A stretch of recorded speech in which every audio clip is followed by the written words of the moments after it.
اشرف المخلوقات انسان کو بنایا،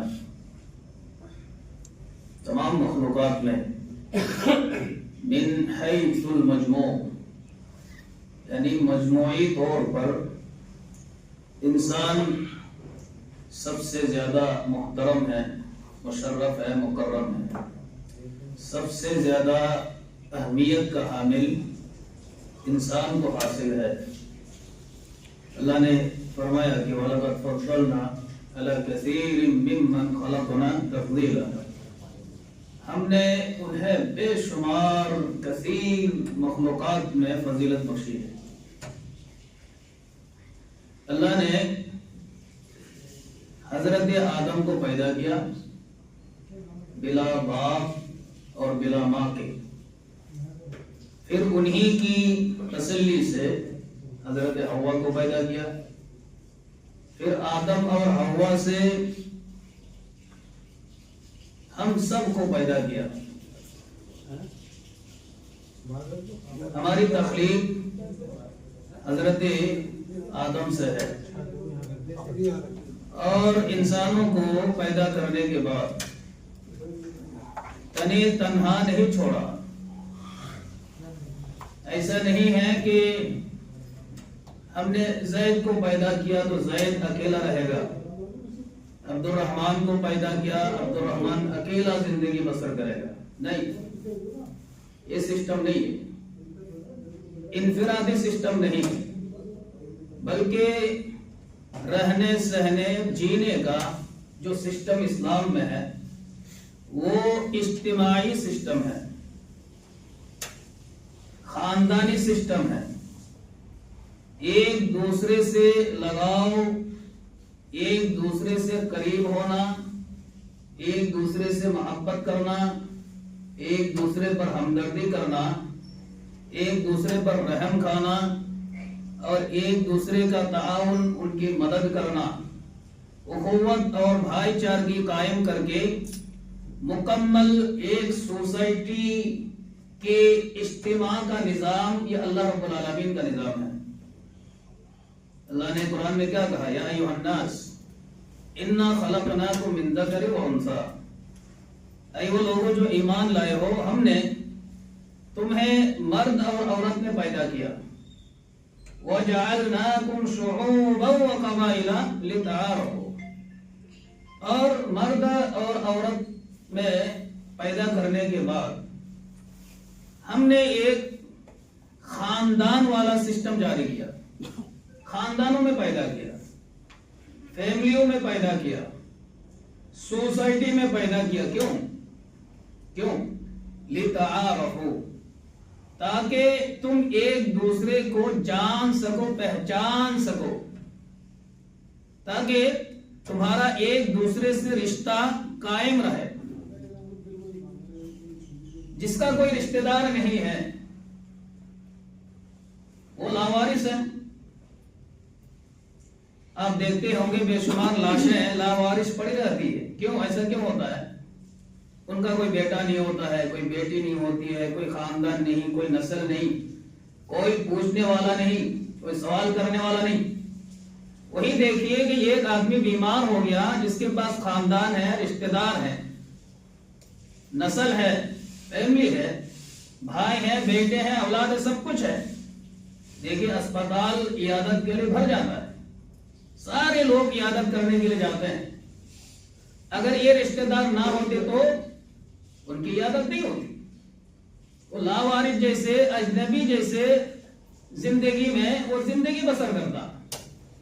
تو اللہ نے پیدا کرنے کے بعد اجنبیت نہیں رکھی، بلکہ ایک دوسرے سے تعارف، ایک دوسرے کو جاننا، ایک دوسرے سے محبت، ہمدردی، اخوت، بھائی چارگی جیسی چیزوں کی اللہ رب العالمین نے تعلیم دی ہے۔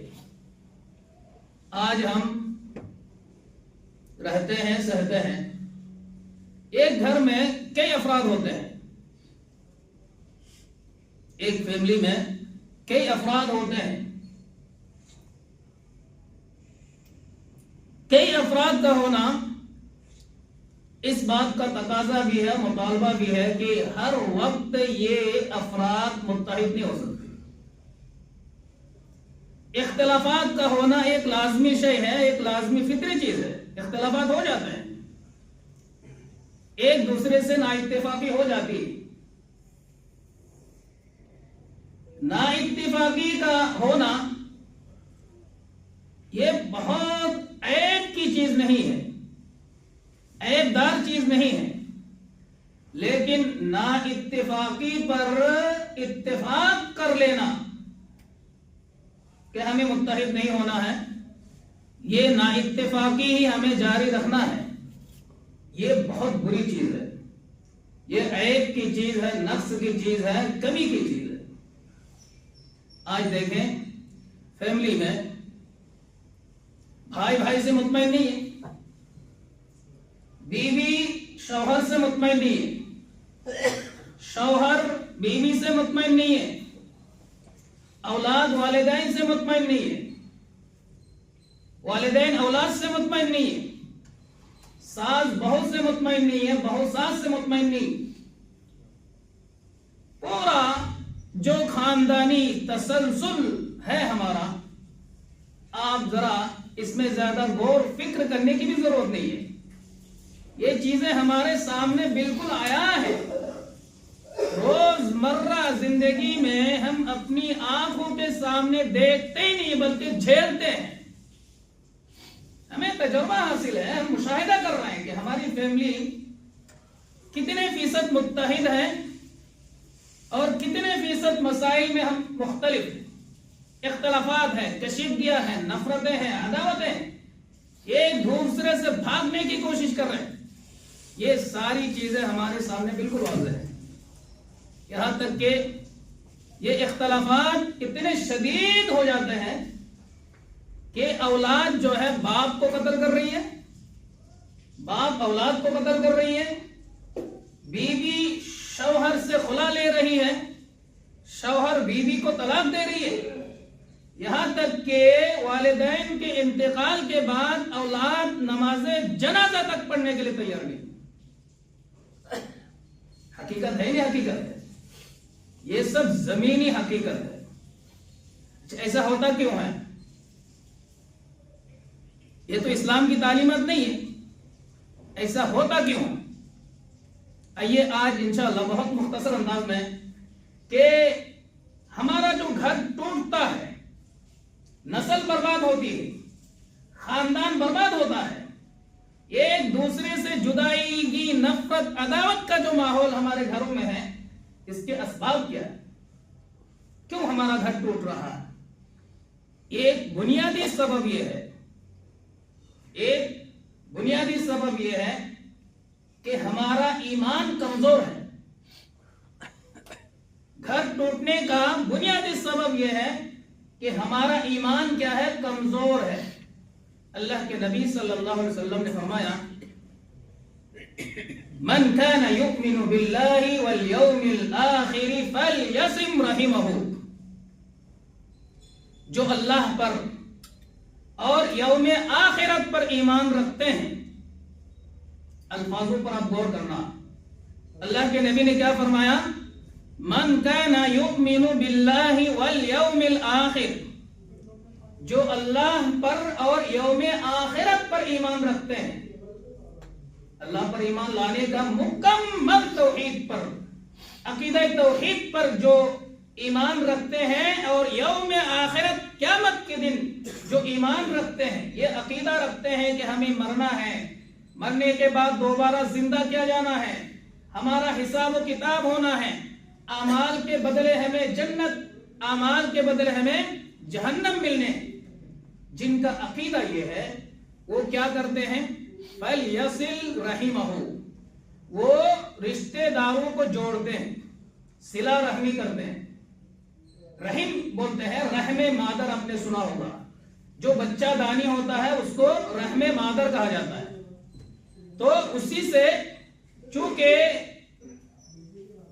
ایک ہی پیٹ سے کئی بچے پیدا ہوتے ہیں، بیٹیاں بھی ہیں اور بیٹے بھی ہیں، اولاد ہیں، ایک ہی بچہ دانی سے سارے نکلتے ہیں. اس میں خصوصاً یہ رحم رشتہ دار جو ہے اول صف میں کیا ہے؟ ان کی اولاد ہے. یعنی بھائی بہن کا جو رشتہ ہے یہ اول نمبر پر ہے. باقی اور بھی جو رشتہ دار ہیں وہ سارے رحم میں آتے ہیں, سارے وہ کیا ہیں؟ رحیم ہیں. تو اللہ کے نبی صلی اللہ علیہ وسلم نے کیا فرمایا؟ وہ صلہ رحمی کرتے ہیں. صلہ رحمی کا مطلب کیا ہے؟ صلہ رحمی کے سلسلے میں آپ نے کئی تقریریں پہلے سنی ہے, تفصیل میں نہیں جاؤں گا چونکہ وقت بہت مختصر ہے. صلہ رحمی مختصر آپ یہ سمجھیں کہ رشتوں کو نبھانا, رشتوں کو قائم رکھنا, ٹوٹنے مت دینا. اگر کوئی رشتہ توڑ لیتا ہے, بھائی بھائی سے رشتہ توڑ لیتا ہے, بیٹے اولاد جو ہے والدین سے رشتہ توڑ لیتے ہیں, تو ایسی صورت میں آپ کی کوشش یہ ہونی چاہیے کہ رشتہ ٹوٹ نہ پائے. حتی الامکان ہم کوشش کریں جوڑے رکھیں. مان لیے یہاں تک کہ آپ رشتوں کو جوڑنا چاہ رہے ہیں, آپ ان کو سلام کرتے ہیں, آپ ان کو قریب لانے کی کوشش کرتے ہیں, اپنی دعوتوں میں, اپنے جلسوں میں, اپنے بیٹھکوں میں ان کو بلاتے ہیں, لیکن وہ آپ کو کوئی جواب نہیں دیتا, آپ کی عزت نہیں کرتا, آپ کو کوئی ویلو نہیں دیتا, آپ کی دعوت پر لبیک نہیں کہتا, آپ کے سلام پر وہ جواب نہیں دیتا, تو ایسی صورت میں بھی آپ ان کو یہ کام, ان کے ساتھ یہ کام کرتے رہیں. اگر وہ سامنے والا آپ سے رشتہ قائم کرنے کے لیے تیار نہیں, رشتہ مضبوط کرنے کے لیے تیار نہیں, تو وہ سارا گناہ کیا ہے اس کے کھاتے میں جائے گا, اور حدیث میں آتا ہے آپ کو ڈبل اجر و ثواب ملے گا انشاءاللہ. تو یہ ہوتا ہے صلہ رحمی. ہماری جو سوچ ہے کہ اگر سامنے والا سلام کرے گا تو میں کروں گا, سامنے والا دعوت میں بلائے گا تو میں بلاؤں گا, سامنے والا ہماری اہمیت دے گا تو ہم اہمیت دیں گے, سامنے والا جو ہے ہمارے لیے سواگت کریں گے تو ہم ان کا سواگت کریں گے. یہ جو ہماری سوچ ہے یہ صلہ رحمی نہیں ہے, یہ بدلہ ہے, یہ آپ بدلہ چاہ رہے ہیں. تو اللہ کے نبی صلی اللہ علیہ وسلم نے بدلہ کی تعلیم نہیں دی ہے بلکہ صلہ رحمی کی تعلیم دی ہے. تو یہ صلہ رحمی نہ ہونے کی وجہ سے آج ہمارے رشتے ٹوٹ رہے ہیں, ایک دوسرے سے بھاگ رہے ہیں. اور اس میں ایک بنیادی سوچ یہ ہوتی ہے کہ ہماری طرف سے اگر سبقت ہوگی ملنے میں, ہاتھ ملانے میں, سلام کرنے میں, دعوت دینے میں, اگر ہماری طرف سے سبقت ہوگی تو ہماری کیا ہے اہمیت گھٹ جائے گی, ہماری ناک جو ہے مٹی میں مل جائے گی, ہم چھوٹے بن جائیں گے. یہ سوچ ہماری ہوتی ہے. اللہ کے بندو آپ چھوٹے نہیں بنیں گے, آپ دنیا کی نظر میں بھی بڑے بنیں گے, اللہ کی نظر میں بھی آپ بڑے بنیں گے. آپ نے دیکھا ہوگا کہ دنیا میں جو لوگ چھوٹا بن کر رہنے کی کوشش کرتے ہیں, تواضع ہوتی ہے, خاکساری ہوتی ہے, نرمی ہوتی ہے, فیاضی ہوتی ہے, ملنے کا جذبہ ہوتا ہے, ملنسار لوگ ہوتے ہیں, خندہ پیشانی سے جیتے ہیں, ایسے لوگوں کی قدر دل کی گہرائی سے ہوتی ہے. بہت لوگ ایسے لوگوں کی کیا کرتے ہیں, قدر کرتے ہیں, دنیا ہی میں قدر کرتے ہیں, ان کی عزت ہوتی ہے, تکریم ہوتی ہے, تعریف ہوتی ہے, توصیف ہوتی ہے, ان کی حوصلہ افزائی ہوتی ہے, اور یہ چیزیں دل سے ہوتی ہے, صرف زبان سے نہیں ہوتی. یہ تو دنیا ہی میں آپ کو لوگ کیا کریں گے, بڑا بنا دیں گے. اگر چھوٹا بنیں گے تو لوگ ہی آپ کو بڑا بنا دیں گے, اور اللہ کے نزدیک آپ بڑا بن کر رہیں گے. مرنے کے بعد آپ کا سر سب سے اونچا رہے گا, آپ کی ناک مٹی میں نہیں ملے گی, آپ سب کے سامنے باعزت باوقار شخصیتوں کی در رونما ہوں.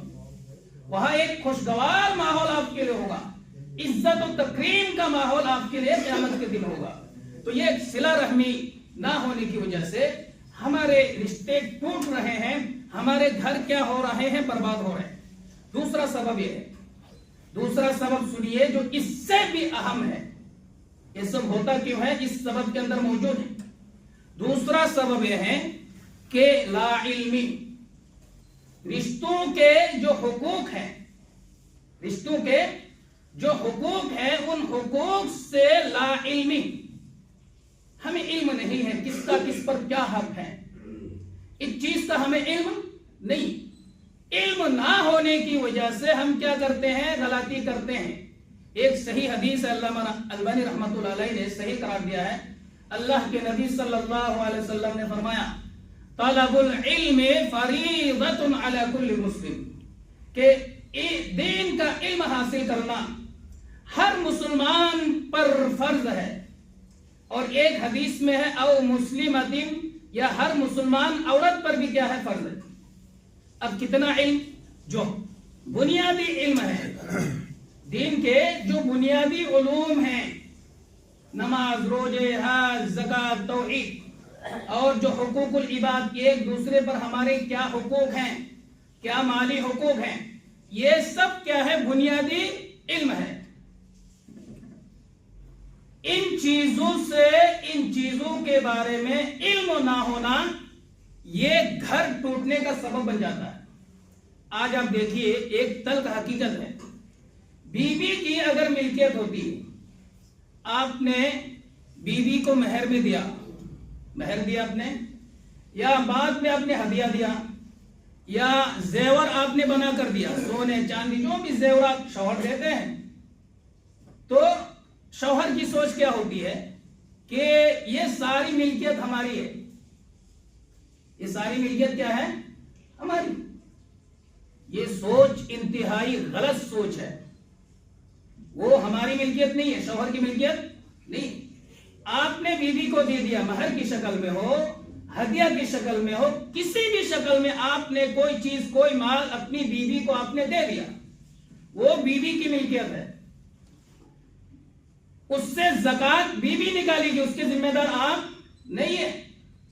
ہوتا کیا ہے؟ قحط سالی پڑ جاتی ہے، شوہر مصیبت میں پڑ جاتا ہے، بیوی کی اجازت کے بغیر ہی زیورات بیچ جاتا ہے. کیوں؟ کیونکہ اس کی سوچ یہ ہے کہ بیوی کی ملکیت میری ملکیت، بیوی کا مال میرا مال. یہ حرام ہے میرے بھائیوں، سدھارو اس چیز کو، حرام ہے. آپ نے جو بیوی کا مال بیچ دیا، آپ کتنی بڑی مصیبت میں ہیں، اس سے کوئی مطلب نہیں. آپ بہت بڑی مصیبت میں ہیں، اس کا مطلب یہ ہے کہ کسی کا مال آپ ایسے بیچ ڈالیں گے، باطل طریقے سے کھائیں گے. اللہ نے کیا کہا؟ یا ایھا الذین آمنوا لا تأکلوا اموالکم بینکم بالباطل. اے وہ لوگو جو ایمان لائے ہو، تم آپس میں ایک دوسرے کا مال باطل طریقے سے نہ کھاؤ. تو یہ تو باطل طریقہ ہے. جب ملکیت اس کی ہے، بیوی کی ہے، اگرچہ آپ ہی نے دیا ہے، ملکیت اس کی ہے. جب ملکیت اس کی ہے، اس کی اجازت کے بغیر آپ اس کے مال میں تصرف نہیں کر سکتے. کتنی بڑی مصیبت آئے نہیں بیچ سکتے آپ. ہاں، مصیبتوں کو دیکھتے ہوئے اگر بیوی ہدیہ کر دیتی ہے، جو نیک عورتیں ہوتی ہیں ایسا ہوتی ہیں، وہ خیال رکھتی ہیں، وہ ایک الگ بات ہے کہ اس نے اپنی مرضی سے دیا، اس میں کوئی زبردستی نہیں کی، یا اس کی اجازت کے بغیر آپ نے تصرف نہیں کیا. تو یہاں بھی اختلاف کا سبب بن جاتا ہے. اگرچہ عورت مجبوراً کچھ بولتی نہیں ہے، چونکہ اس کا شوہر ہے، اس کے ماتحت رہنا ہے، وقتی طور پر وہ خاموش ہو جاتی ہے، لیکن اس کو دلی تکلیف ہوتی ہے، دل اس کا مطمئن نہیں ہوتا ہے، اور بعد میں وہ اپنی سہیلیوں سے بیان بھی کرتی ہے، مائکہ جا کے بیان بھی کرتی ہے، میرے زیورات بیچ ڈالا انہوں نے، میرا مہر بیچ ڈالا انہوں نے، میرا یہ مال انہوں نے یہ کر دیا، وہ کر دیا، دنیا بھر کی شکوہ شکایتیں کرتی ہے. یہ اس بات کی دلیل ہے کہ وہ اس مال میں تصرف کرنا ان کو پسند نہیں. تو یہ ایک بنیادی سبب یہ بن جاتا ہے، شوہر جو ہے بیوی کا مال اپنی ملکیت سمجھ کے اس میں تصرف کرتا ہے. ایسا شرعاً جائز درست نہیں ہے، حرام ہے، حرام. اسی طرح آپ دیکھیں، ہاں، بیوی بھی شوہر کا مال بیوی اپنا مال سمجھتی ہے کہ شوہر کا مال میرا مال. حالانکہ ایسا نہیں ہے. شوہر کے اوپر کیا ہے؟ جب تک بیوی زندہ ہے تب تک نان و نفقہ، اخراجات، خرچہ ورچہ یہ شوہر کی ذمہ داری ہے، شوہر نبھائے گا. لیکن شوہر کی جو پوری ملکیت ہے وہ بیوی کی ملکیت تھوڑی، 1% بھی بیوی کی ملکیت نہیں ہے، 1% بھی، آدھا فیصد بھی وہ شوہر کی ملکیت ہے. نان و نفقہ کی ذمہ داری ان پر ہے، وہ خرچہ کرے گا. لیکن اس کی ملکیت کا مالک بیوی بن جائے اور وہ تصرف کرے اس کی اجازت کے بغیر، کچھ بھی کرے اس کے مال سے، یہ جائز و درست نہیں. ہاں، یہ ہلکا پھلکا ہوتا ہے کبھی کبھار کہ 20 روپے، 10 روپے، 100 روپے